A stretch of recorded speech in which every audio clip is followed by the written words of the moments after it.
Is he? The ploughing plonker. Break me pearlies on this blasted pit-ridden tract.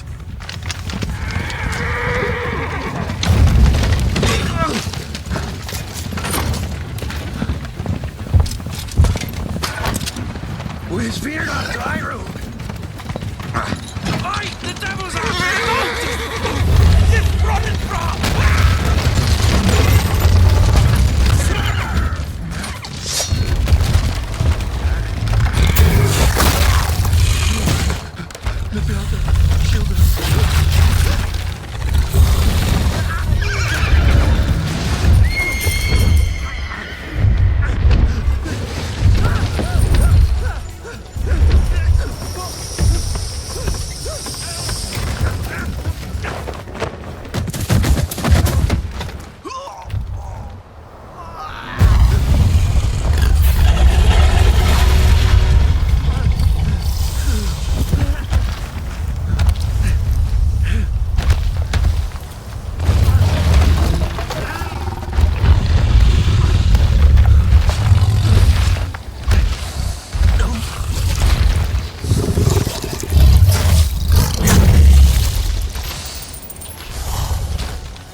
Salt.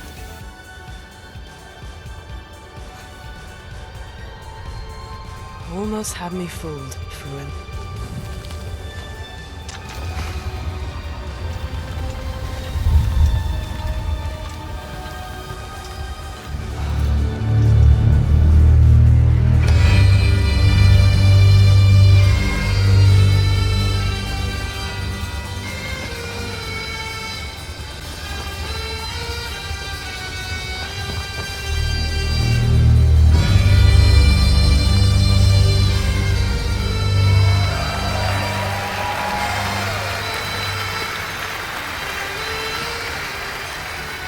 Thank you.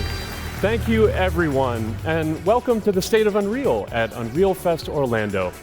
We're here to show you what's next with Unreal Engine and so much more. We are thrilled that you're able to join us. Thank you. But first things first, I'm here with Sebastian and Kaitek from CD Projekt Red. We have a lot to talk about.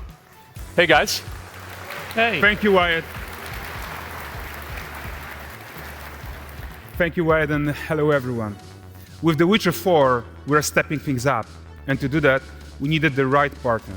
One that truly understands that great open-world games are all about art and technology coming together. Yeah, and look, our goals are completely aligned here. And around the launch of UE5, your awesome team at CD Projekt Red announced a collaboration to make open-world development in Unreal even better. And it's an opportunity, we just couldn't pass it up. So we've been working on a technical demo together to achieve just that. I think we should take a look at it. You guys ready? Born ready. Kaitek is going to play the build for us. Sure, let's do it.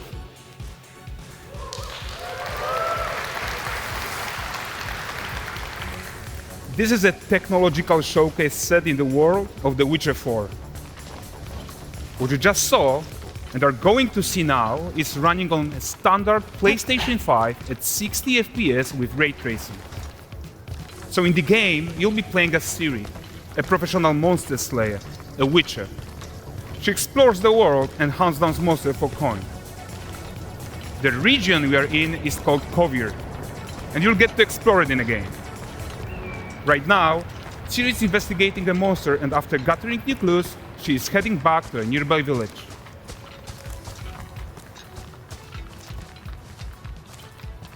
All right, everyone, Meet Kelpie. Let weeds be weeds, Kelpie. So just like Geralt and Roach, Ciri has her own loyal companion. We return to town. These two characters need to feel like one. Since you're gonna explore the world on horseback, riding needs to feel seamless, natural, and just fun. Yeah, and to support that, we're introducing multi-character motion matching in Unreal. So Ciri and Kelpie, they're perfectly synchronized when mounting from any angle and speed. And we also support root motion movement on Kelpie, so controlling her feels realistic and grounded. And there are also some really nice improvements to our Unreal Chaos Flesh Solver and these machine-learned deformations. So you've got realistic muscles moving and stretching under Kelpie's skin without compromising the performance there.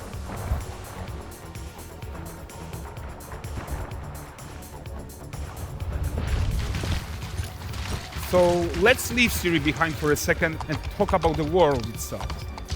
So much of the Witcher world is natural, organic, especially Kovir with its dense forest and wild nature. Yeah, and wild nature is hard. And with nanite geometry, we've freed artists from so many of their old constraints. But we don't want to rest until everything we do in Unreal has that same spirit of freedom. There's always more work to do. And foliage is a huge piece of that puzzle. So we are excited to introduce nanite foliage. And in order to achieve gorgeous foliage density everywhere, while still being memory efficient, fast to render, we believe that a new idea was needed. So instead of the same card approach we've been using for the past 20 years, artists should be free to take a nanite approach to foliage, modeling every single leaf and pine needle. And the old LOD tricks of the past, they needed a complete rethink. And in their place, it's a new adaptive voxel representation in nanite. It's volumetric, it's fully 3D, it is super fast to render. And these dense clusters of triangles turn into these cubes, which at a distance, they're no larger than a pixel, and they react to the changing light of our dynamic sun and our shadows, and they allow artists to render whatever amount of foliage is needed to achieve their vision without compromise. And no compromise means how ambitious we are when it comes to bringing our vision to life with incredible visuals. But more than that, together with Epic, we created faster way to load the world. We can now bring in more content more quickly for the smoothest possible experience as we fly down to catch up with Ciri.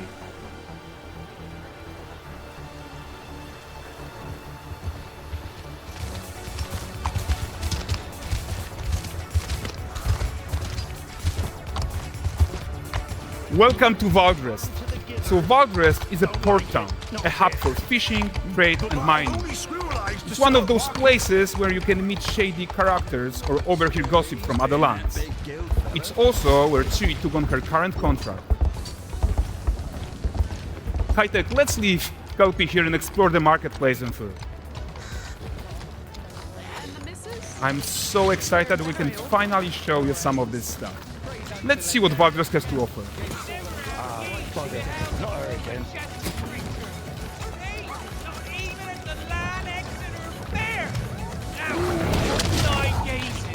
Present him with a fish, for the furry rascal will often wink, and the bear's weight grants good fortune.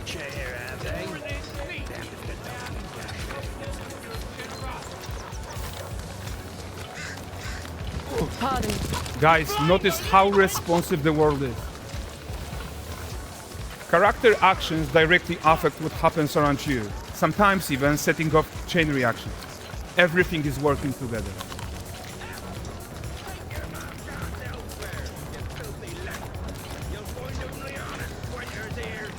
Oh, look at this poor gentleman being taught how to fly by an angry innkeeper.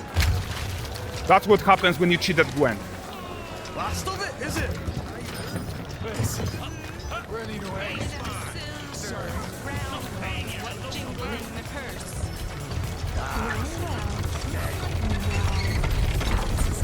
Okay, so this is the guy who gave the street quest his own.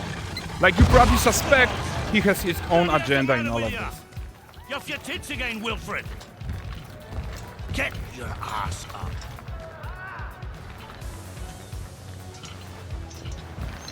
A typical day's toil. Who in? Witcheress. What news of my wagons? No eternity is taking that damn salt to arrive. I found them.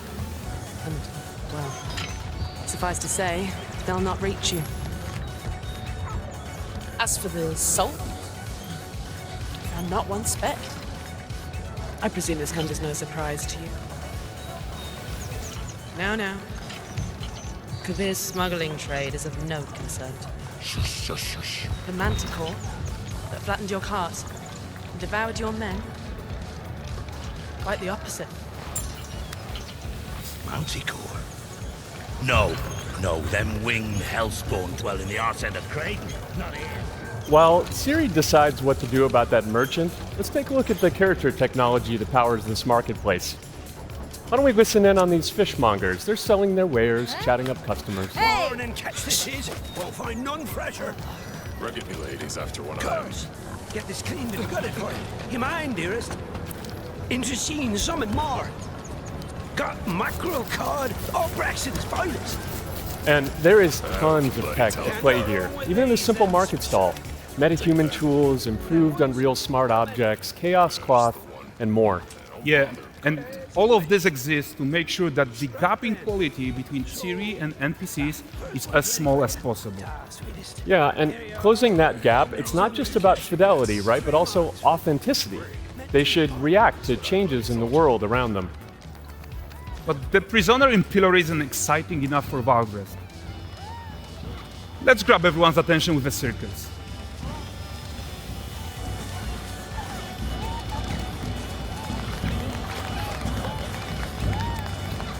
But the great performance deserves a huge crowd though.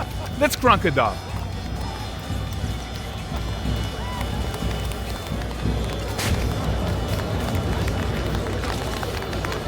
So you are seeing tons of optimizations here to many of Unreal's systems, including an entirely new Unreal animation framework, allowing us to fit easily in our 60 FPS budget, not just in rendering, but also with room to spare on the game thread.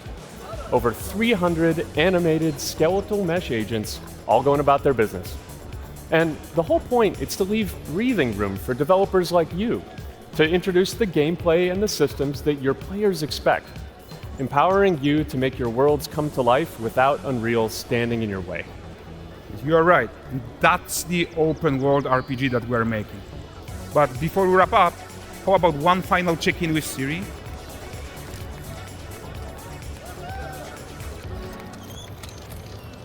We are making this game to be the most immersive and ambitious open world Witcher game ever.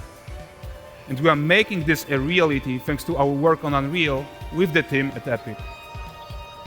I think what we are doing together is going to bring in a new generation of open world RPGs, and I'm so proud of what we accomplished so far. We are too.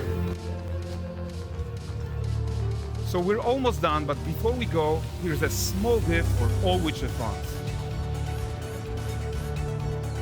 A first look at Lanexet.